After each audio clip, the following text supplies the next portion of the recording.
এই মুহূর্তে পশ্চিমবঙ্গে পিপলস টিচার রেশিও, ছাত্র শিক্ষক অনুপাত 1:22, 1:22। আমার প্রাথমিক বিদ্যালয়ে ছাত্রছাত্রী কতটা শিক্ষা লাভ করছে সেটা আপনাদের চেয়ে কেউ ভালো জানে না।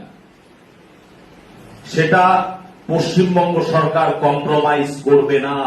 আপনাদের সামনে দ্ব্যর্থহীন ভাষায় আমি এই বক্তব্য রেখে যাচ্ছি। সেটা আমরা রেশনালাইজ করব, যাতে প্রত্যেক স্কুলে অন্তত পক্ষে 30:1 আমার শিক্ষক থাকে, সেটাকে আমরা নিশ্চিত করব। আমাদের যে স্কুলে উদ্বৃত্ত শিক্ষক রয়েছে, সেখানে যারা সিনিয়র মোস্ট টিচার আছেন, সেই সিনিয়র মোস্ট টিচারকে আমরা অপশন দিতে দেব।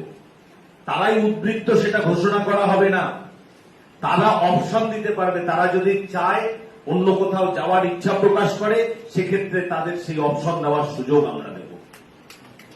কিন্তু যদি তিনি অপশন না দেন, যদি সেই বিদ্যালয়ের কেউই অপশন না দেন, তাহলে ইয়াঙ্গার ইন এজ, বয়সে যে নবীন ব্যক্তিটি আছে, তাকে আমরা উদ্বৃত্ত ঘোষণা করব